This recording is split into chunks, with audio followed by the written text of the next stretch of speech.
Hello friends, मैं हूं सन्मय प्रकाश और आप देख रहे हैं यूट्यूब चैनल सरकारी जॉब न्यूज़। इस करंट अफेयर्स वीडियो में कई इंपॉर्टेंट टॉपिक है। रूस और यूक्रेन का जो विवाद चल रहा है उस पर तो है ही, साथ में भारत में जो भी चल रहा है इंपॉर्टेंट जो एग्जामिनेशन के लिए है वो सब कवर करेंगे। तो सबसे इम्पॉर्टेंट तो यही है कि यूरोप का बिगेस्ट न्यूक्लियर पावर प्लांट, उस पर रूस ने कब्जा कर लिया है। वहाँ पर आग भी लग गई थी, क्या हुआ, खतरा भी था, इन सब पे बात करेंगे। इसके अलावा पड़ोसी देश नेपाल की संसद ने एक अमेरिकी कंपनी से एग्रीमेंट को मंजूरी दी है और वहाँ पर बहुत विवाद चल रहा था इस मामले को लेकर। तो क्या है ये मामला, और भारत के कोर सेक्टर का जो विकास दर है उसके आंकड़े आ गए हैं जनवरी के, तो उस पर डिस्कस करेंगे। यूक्रेन का मामला है, इसके अलावा और भी कई टॉपिक है, सब पे क्वेश्चन लेंगे। तो शुरू करते हैं और पहला क्वेश्चन सबसे इंपॉर्टेंट है।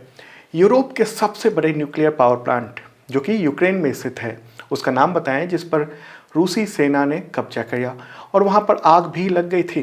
तो इसका आंसर होगा Zaporizhzhia nuclear power plant. Okay, नाम ध्यान रखना। ये यूरोप का सबसे बड़ा न्यूक्लियर पावर प्लांट है जिस पर रूस की आर्मी ने सीज कर लिया है, जिसे न्यूज़ भी आप देख रहे हैं द हिंदू का। तो अब मैप के थ्रू इसको बताते हैं आप। वर्ल्ड मैप में प्यारा भारत ये रहा और ये है यूक्रेन और इस तरफ है रशिया। तो ये जो न्यूक्लियर पावर प्लांट है यूरोप का सबसे बड़ा, वो यहाँ पर है। और जूम करके ले चलते हैं, ये रहा। तो यहीं पर ये प्लांट है और ये किस रिवर के नदी किनारे पर है, किस नदी के? तो यूक्रेन की नदी है नीरप, उसी के किनारे पर है यूरोप का सबसे बड़ा। और जूम करते हैं इसे और ये ले चलते हैं आपको यहाँ पर। और ये इसका निर्माण कब हुआ था? 1984 से 1995 के बीच में। ओके, दुनिया के जो 10 सबसे बड़े न्यूक्लियर पावर प्लांट हैं उनमें से ये एक है। ओके, और इसमें 6 रिएक्टर हैं, 6। हर रिएक्टर की बिजली की उत्पादन क्षमता 950 मेगावाट है और सभी रिएक्टर को जोड़ लिया जाए तो बिजली उत्पादन क्षमता 5700 मेगावाट है। और ये यूक्रेन की ज़रूरत का 1/3 बिजली उत्पादन करता है। तो इसमें 6 रिएक्टर हैं, एक ये रहा, दूसरा, तीसरा, चौथा, पांचवा और छठा। ओके, तो यूक्रेन के अधिकारियों ने कहा है कि रूसी सेना की गोलाबारी के बाद यानी 4 मार्च की सुबह ही प्लांट के बाहर ट्रेनिंग सेंटर पर आग लग गई थी। तो ये फोटोग्राफ भी देख रहे हैं किस तरह से ज़बरदस्त ढंग से आग लगी थी। और जैसे ही आग लगी वैसे ही पूरी दुनिया में हड़कंप मच गया, अमेरिका हो, यूरोपीय देश हो, उन सब में। और हालांकि कुछ घंटे बाद इस आग को काबू कर लिया गया। उसके बाद रूसी सेना ने उस पर कब्जा कर लिया। तो आग लगने के बाद जो इंटरनेशनल न्यूक्लियर एनर्जी एजेंसी है, अंतर्राष्ट्रीय परमाणु ऊर्जा एजेंसी, तो उसने इस पर ध्यान दिया। और उसके बाद फिर यूक्रेन के जो नियामक एजेंसी है उसने ये कहा कि परमाणु ऊर्जा संयंत्र पर रेडिएशन का कोई बदलाव नहीं देखा गया है। दूसरी ओर से रूस का ये कहना है कि रिएक्टर मजबूत संरचनाओं में है और संरक्षित है और सुरक्षित रूप से इसको बंद किया जा रहा है। तो यहाँ पर जो ये है इसको क्लोज किया जा रहा है अब। ओके, और यूक्रेन के प्रेसिडेंट जेलेंस्की का ये कहना है कि ज़पोरिज़िया न्यूक्लियर पावर प्लांट में अगर रेडिएशन होता है तो चेरनोबिल का जो हादसा हुआ था उससे 10 गुना ज़्यादा नुकसान उठाना पड़ सकता है। हालांकि रूस ने इस मामले में क्या किया है कि इसको क्लोज कर दिया। चेरनोबिल जो है ना वो यहाँ पर है जहाँ पर दुर्घटना हुई थी दशकों पहले और बहुत ही नुकसान हुआ था, एक ही रात में पूरा शहर तबाह हो गया था। ठीक है, अब कुछ अपडेट देते हैं रूस और यूक्रेन के युद्ध के मामले में। ओके, और जो भी मैं बता रहा हूँ उसका पीडीएफ इस वीडियो के डिस्क्रिप्शन में अवेलेबल है। डेली का फ्री पीडीएफ होता है जो करंट अफेयर्स वीडियो आता है उसका। लेकिन अगर आप weekly, monthly, yearly, half yearly ये सब पीडीएफ लेना चाहते हैं पिछले साल के भी, तो आप मेंबर बन सकते हैं sarkarjobnews.com का। और हज़ारों स्टूडेंट्स मेंबर बने हैं और उसके थ्रू यही होता है कि फ्री में करंट अफेयर्स पीडीएफ मिल जाता है, weekly, monthly, try monthly, half yearly, yearly पूरा। और वीकली मॉक टेस्ट भी होता है इसके थ्रू एवरी संडे को। और मंथली टेस्ट सीरीज़ भी आयोजित हो जाता है, यूपीएससी हो, एसएससी हो, रेलवे हो और भी कई सारे एग्जाम पुलिस के, उन सब के लिए।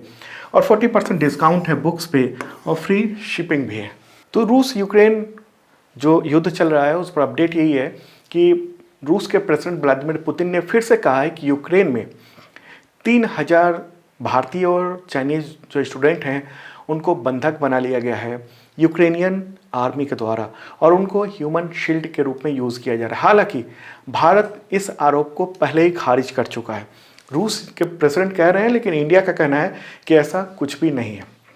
और इस युद्ध के साथ एक अपडेट भी देखिए, क्या हालात हुआ है यूक्रेन में, शहरों का, लोगों का, लाशें बिछी हुई हैं।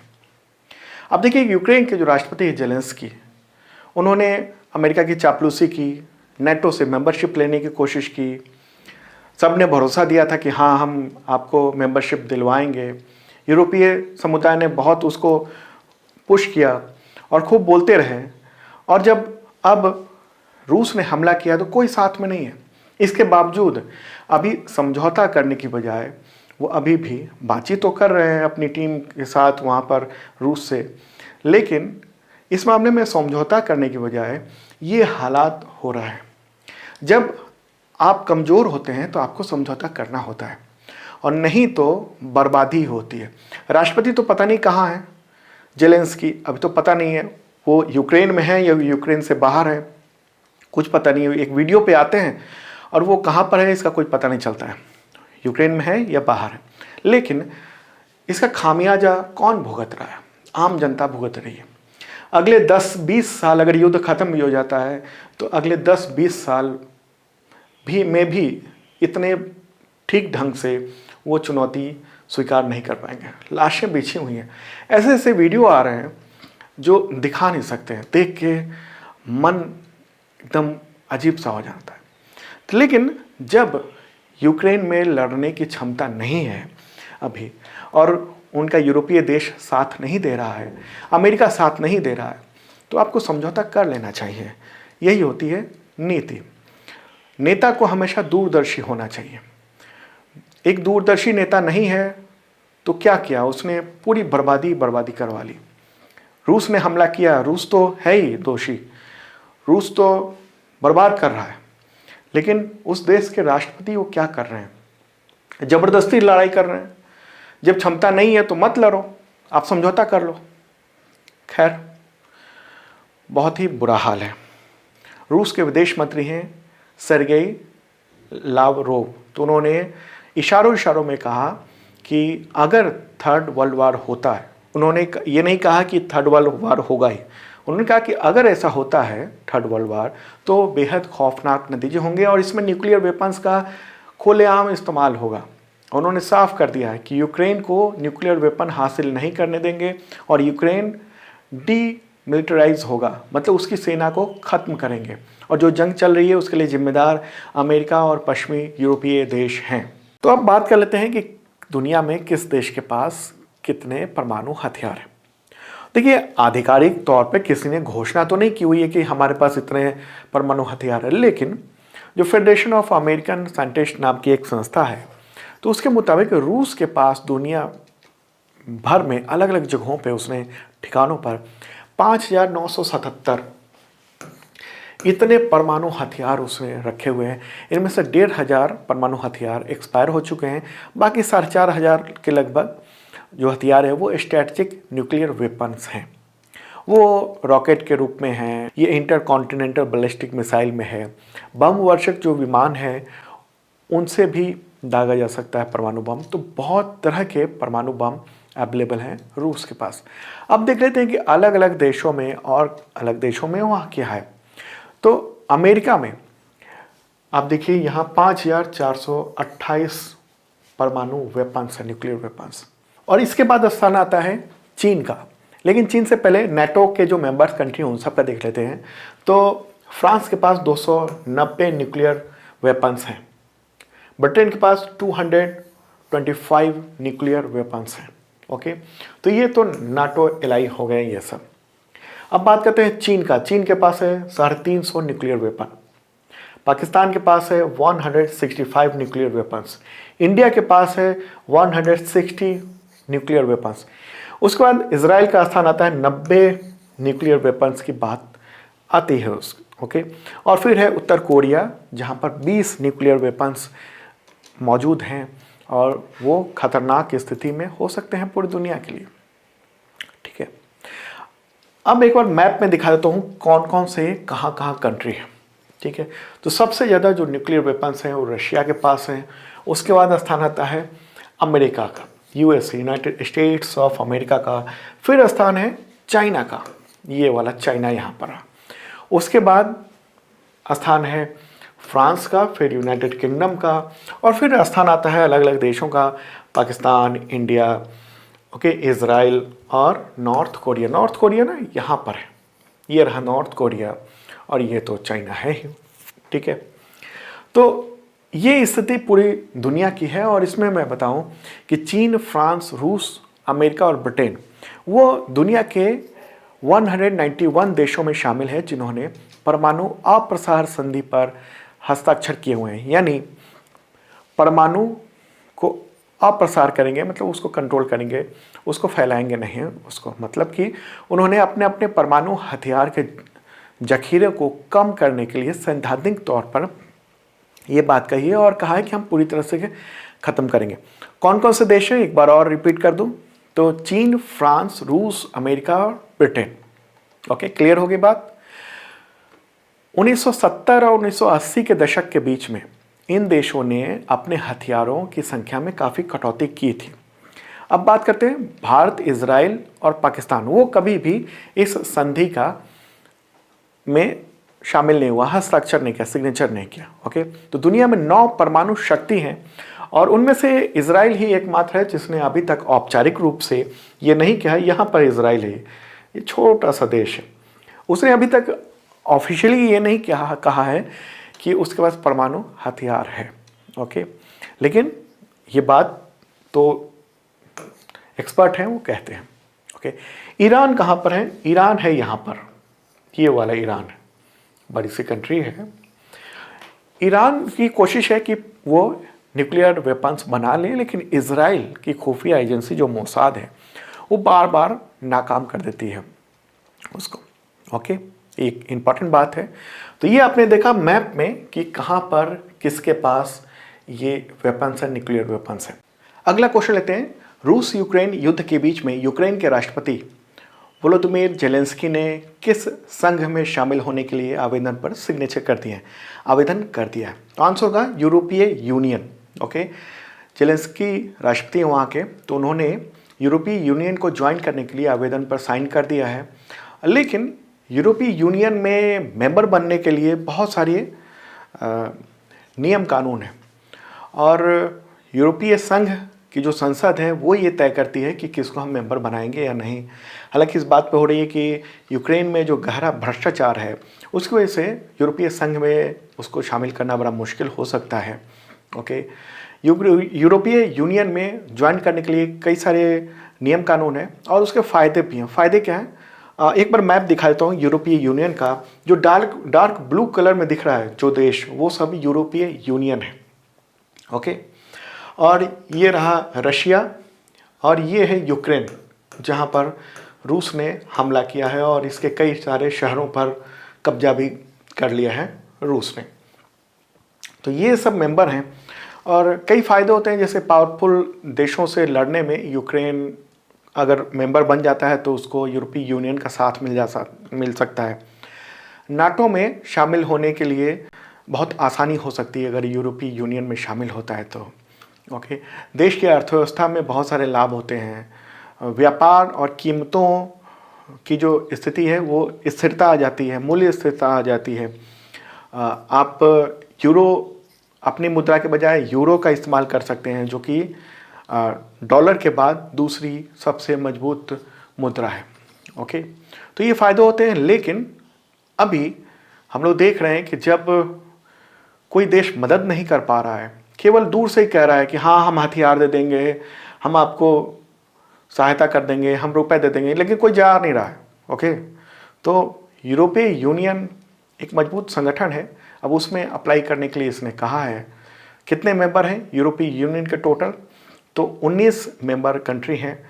चलिए आगे बढ़ते हैं, अगला क्वेश्चन लेते हैं। इंपॉर्टेंट है, ये पड़ोसी देश के बारे में है।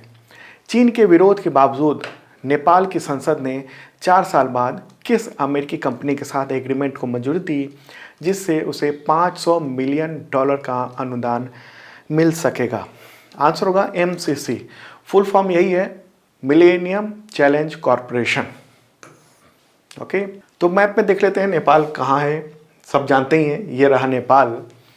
और नेपाल के प्रतिनिधि सभा यानी वहाँ की जो संसद का एक हिस्सा है, तो उसी ने 27 फरवरी को millennium challenge corporation Nepal compact के को ध्वनि मत से पारित कर दिया। तो एग्रीमेंट के तहत यही होगा कि अमेरिका नेपाल को बिजली और सड़क सुविधाओं के ढांचे के परियोजना के लिए निर्माण के लिए $500 मिलियन का अनुदान देगा। ओके, और इसमें यह भी बात है कि कोई मिलिट्री या सिक्योरिटी कंपोनेंट इसमें शामिल नहीं है। और ऐसा कहना है अमेरिका का कि इसका हिंद प्रशांत क्षेत्र से और अमेरिकी रणनीति से कोई लेना देना नहीं है, लेकिन वहाँ फंड अमेरिका दे रहा है तो बहुत कुछ सोच समझ के ही दे रहा है। ओके, और इस मामले में ख़ास तौर पर जो चीन है वो बहुत टेंशन में है।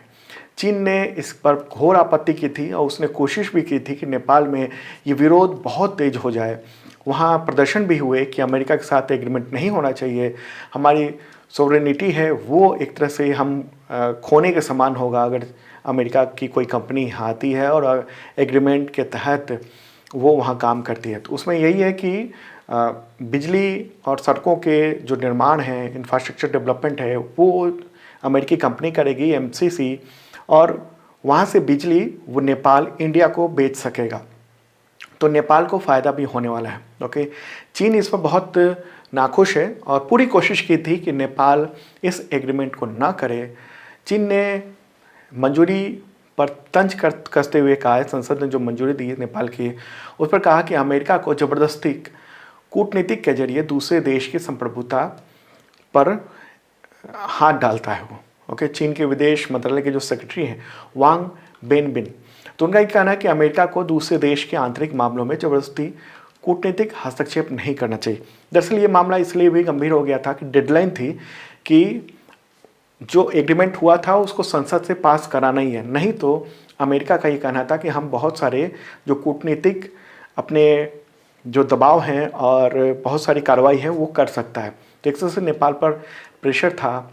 नेपाल की जो देवबा सरकार थी 2017 में, तो उसी ने एमसीसी के सीईओ के साथ ये करार किया था।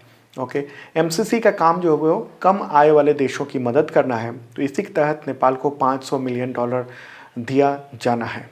ओके, तो इसका ये जो मिलेनियम चैलेंज कॉरपोरेशन है, ये एक इंडिपेंडेंट यूएस की मतलब अमेरिका की एक विदेशी सहायता एजेंसी है। स्थापना हुई थी 2004 में, यूएस कांग्रेस ने यानी वहाँ के संसद ने की थी इसकी स्थापना। और जॉर्ज बुश प्रशासन ने, जब जॉर्ज डब्ल्यू बुश प्रेसिडेंट थे, उस वक्त जब 9/11 का हमला हुआ था आतंकी, तो उसी के बाद जो उसने सोचा कि छोटे छोटे जो देश हैं उन सब में मदद दी जाए और एक तरह से कहें तो अपना प्रभाव वहाँ पर भी रखा जाए। तो कई सारे अमेरिका के इसमें सोच है और वो इसके थ्रू वहाँ पर अपनी पैठ भी जमा रहा है। तो एमसीसी कॉरपोरेशन के साथ डील हो गई है। ठीक है, ये इंपॉर्टेंट है, खासतौर पर यूपीएससी और स्टेट पीएससी के एग्जामिनेशन है उसमें ये क्वेश्चन इंपॉर्टेंट हो जाता है, क्योंकि पड़ोसी देश का मामला है और वहाँ अंतर्राष्ट्रीय संबंध का भी मामला है, वहाँ बवाल भी हो गया था एक तरह से। ठीक है, आगे बढ़ते हैं, अगला क्वेश्चन लेते हैं। जनवरी 2022 में भारत के कोर सेक्टर का विकास दर कितना रहा? कितनी रही विकास दर? आंसर होगा 3.7%। ओके, न्यूज़ देख रहे हैं आप, 3.7%। आप सोच रहे होंगे कि जनवरी का विकास दर हम मार्च में क्यों बता रहे हैं? तो देखिए, कुछ डिले होकर ही आता है। टोटल जो कैलकुलेशन होता है ये सरकार की ओर से जारी होता है, लेकिन इसमें डिले होता है, तो 1 महीना पीछे ही या 2 महीना पीछे ही रिपोर्ट आती है। तो अभी जो रिपोर्ट आई है उसमें कोर सेक्टर का जो डेवलपमेंट ग्रोथ है वो 3.7% है। ओके, कोर सेक्टर होता क्या है? बुनियादी ढांचा। 8 कोर सेक्टर हैं, 8 उद्योग हैं इसमें: कोयला, कच्चा तेल, उर्वरक, स्टील, पेट्रोलियम, रिफाइनरी, सीमेंट, बिजली और नेचुरल गैस। ओके, और इस सेक्टर में विकास दर में कमी या वृद्धि का मतलब होता है कि उस देश की अर्थव्यवस्था कैसी है वो। और जो इंडस्ट्रियल प्रोडक्शन यानी औद्योगिक उत्पादन सूचकांक है उसमें 40% ये हिस्सा रखता है, ये कोर सेक्टर। ओके, तो एक ग्राफिक्स के थ्रू आप समझ लीजिए कि पिछले कुछ महीनों में क्या हालात रही है। तो मंथली कोर ग्रोथ जो परसेंट है वो अभी तो 3.7 है, उससे पहले दिसंबर में 4.1 था, यानी दिसंबर से हम थोड़ा गिरे हैं। क्यों? क्योंकि कोविड-19 था, उसकी वजह से भी जो इंडस्ट्रियल है ग्रोथ वो कम हुई है। नवंबर में 3.4% था, अक्टूबर में 8.7% था। ओके, और अब देख लेते हैं जो 8 कोर सेक्टर हैं उनमें क्या पोजीशन है। तो कोल का यानी कोयला जो उत्पादन है उसमें 8.2% की बढ़ोतरी हुई है, विकास हुआ है। क्रूड ऑयल जो इंडिया में निकाला जाता है, आपको पता होगा कि 15%, अपनी ज़रूरत का 15% हम क्रूड ऑयल खुद ही निकालते हैं अलग अलग जगहों से, जैसे बॉम्बे हाई है एक बड़ा, वहाँ से निकालते हैं। लेकिन तो उसमें ये माइनस में यानी गिरावट हुई है, और लगातार 50वें महीने क्रूड ऑयल के उत्पादन में कमी आई है, हम उतना निकाल नहीं पा रहे हैं। 2.4% की कमी आई है। नेचुरल गैस इंडिया में है तो उसमें ग्रोथ हुआ है, निकालने में, दोहन में 11.7% है। रिफाइनरी जो प्रोडक्ट है उसको बनाने में 3.7% का ग्रोथ हुआ है। फर्टिलाइजर में कमी आई है, -2% है। ओके, स्टील में 2.8% का ग्रोथ हुआ है। सीमेंट में 13.6% का ग्रोथ हुआ है। ये एक अच्छी बात है। सीमेंट का अगर बढ़ रहा है उत्पादन तो इसका मतलब है कि देश में जो इंफ्रास्ट्रक्चर वगैरह के काम है, रोड बनना, बिल्डिंग बनना, उसमें बेहतर काम हो रहा है। और इलेक्ट्रिसिटी में 0.5% का ग्रोथ देखने को मिला है। तो ये कोर सेक्टर है, और इसके बारे में अक्सर चाहे कोई भी एग्जामिनेशन हो, यूपीएससी से लेकर एसएससी या स्टेट के, रेलवे के, सब में कुछ सवाल आ सकते हैं। चलिए आगे बढ़ते हैं, अगला क्वेश्चन लेते हैं। किस प्रथम भारतीय को प्रतिष्ठित बोल्ट जामन अवार्ड 2022 के लिए चुना गया है? आंसर होगा दीपक धर। इंडियन एक्सप्रेस में न्यूज़ देख रहे हैं आप, तो ये अवार्ड पाने वाले वो पहले भारतीय होंगे। अभी हाल ही में प्रिंसटन यूनिवर्सिटी के जॉन जे होफिल्ड के साथ इनको साझा अवार्ड के लिए चुना गया है। ओके, प्रोफेसर दीपक धर वो पुणे में विजिटिंग फैकल्टी के रूप में वहाँ काम कर रहे हैं, और Indian institute of science education and research Pune, वहाँ पर वो कार्यरत हैं। इस अवार्ड के बारे में बताऊं, ये award international union of pure and applied physics की ओर से दिया जाता है। जो सांख्यिकी भौतिकी है उस क्षेत्र में हर 3 साल पर ये अवार्ड दिया जाता, तो तीसरे साल में ये अवार्ड अभी दीपक धर को ये मिला है। ओके, और ये कब दिया जाएगा? तो अगस्त 2022 में जापान की राजधानी टोक्यो में ये आयोजित किया जाएगा प्रोग्राम, और उसी में ये अवार्ड दिया जाएगा। ओके, अगला क्वेश्चन लेते हैं। यूजीसी ने राष्ट्रीय मूल्यांकन और प्रत्ययन परिषद, नैक, कोई नाक भी बोलता है, कोई नैक भी बोलता है, तो उसका अध्यक्ष किसे नियुक्त किया है? National assessment and accreditation council, उसका अध्यक्ष किसे नियुक्त किया है? आंसर होगा प्रोफेसर भूषण पटवर्धन। न्यूज़ भी आप देख रहे हैं, डॉक्टर भूषण पटवर्धन, और ये रहा फोटोग्राफ इनका। ओके, तो यूजीसी यानी यूनिवर्सिटी ग्रांट कमीशन, उसी ने ये पद इनको दिया है। और आपको बताऊं कि ये 26 फरवरी को इनको चुना गया था, और यूजीसी ने चुना था। चलिए आगे बढ़ते हैं, अगला क्वेश्चन लेते हैं। सिविल लेखा दिवस यानी सिविल अकाउंट्स डे ये कब मनाया जाता है? तो आंसर होगा इसका 2 मार्च। ओके, ये 46वां 2022 में 46वां लेखा दिवस, सिविल लेखा दिवस मनाया गया है। आगे बढ़ते हैं, अगला क्वेश्चन लेते हैं। पैरा तीरंदाजी विश्व चैंपियनशिप 2022 में व्यक्तिगत वर्ग में सिल्वर मेडल जीतने वाली पहली भारतीय महिला खिलाड़ी कौन है? ये बात हो रही है व्यक्तिगत में। ओके, आंसर होगा पूजा जातियान। ओके, दुबई में आयोजित चल रहा है ये पैरा चैंपियनशिप, उसमें पूजा ने ये अवार्ड जीत लिया है। न्यूज़ देख रहे हैं द हिंदू का स्टार स्पोर्ट्स, उस पर। अगला क्वेश्चन लेते हैं। शून्य भेदभाव दिवस ये कब मनाया जाता है? आंसर होगा इसका 1 मार्च। ओके, ये महिलाओं और लड़कियों के साथ जो भेदभाव होता है उस चुनौती का सामना करने और उसको ख़त्म करने के लिए ये दिवस संयुक्त राष्ट्र एड्स कार्यक्रम के द्वारा ये मनाया जाता है हर 1 मार्च को। ओके, 1 मार्च को, और इसके थ्रू जो HIV पॉजिटिव जो लोग हैं उनसे जो भेदभाव होता है उसके लिए भी उसको ख़त्म करने का भी संदेश इसके द्वारा दिया जाता है। अगला क्वेश्चन लेते हैं। 15वीं CEC cup men's ice hockey championship 2022 किस केंद्र शासित प्रदेश ने जीत ली है? आंसर होगा Ladakh scout. Okay, Ladakh scout regimental centre ने ये जीत लिया है। ITBP को हराकर ये अवार्ड जीता है। अगला क्वेश्चन लेते हैं। राष्ट्रीय विज्ञान दिवस कब मनाया जाता है? आंसर होगा 28 फरवरी को। ओके, और ये दिवस जो है रमन प्रभाव की खोज को समर्पित है। 28 फरवरी 1928 में भारतीय भौतिक विज्ञानी चंद्रशेखर वेंकट रमन ने स्पेक्ट्रोस्कोपी उसकी खोज की थी और रमन प्रभाव उन्होंने कहा था। तो इस को देखते हुए ये दिवस मनाया जाता है। ओके, 1986 से ये दिवस मनाया जा रहा है। अगला क्वेश्चन लेते हैं। मैक्सिकन ओपन 2022 एकल का खिताब किस खिलाड़ी ने जीत लिया है? आंसर होगा राफेल नडाल। ओके, 26 फरवरी को ये टूर्नामेंट का फाइनल आयोजित हुआ। तो स्पेन के हैं राफेल नडाल, तो उन्होंने ही ये अवार्ड जीत लिया है। अगला क्वेश्चन लेते हैं। विश्व NGO दिवस कब मनाया जाता है? आंसर होगा 27 फरवरी। NGO यानी नॉन गवर्नमेंट ऑर्गेनाइजेशन एक ऐसी संस्था जो सरकार या किसी व्यवसायी के लाभ के लिए काम नहीं करती है, बल्कि जन सेवा का उद्देश्य होता है। तो गैर सरकारी संगठन, तो उसका ये दिवस आयोजित किया जाता है। तो दोस्तों, ये था इंपॉर्टेंट करंट अफेयर्स। कैसा लगा कमेंट बॉक्स में ज़रूर बताना। और जिन लोगों ने मेंबरशिप नहीं देखा है, देख सकते हैं, इस वीडियो के डिस्क्रिप्शन में अवेलेबल है। अब मिलते हैं अगले वीडियो में कल।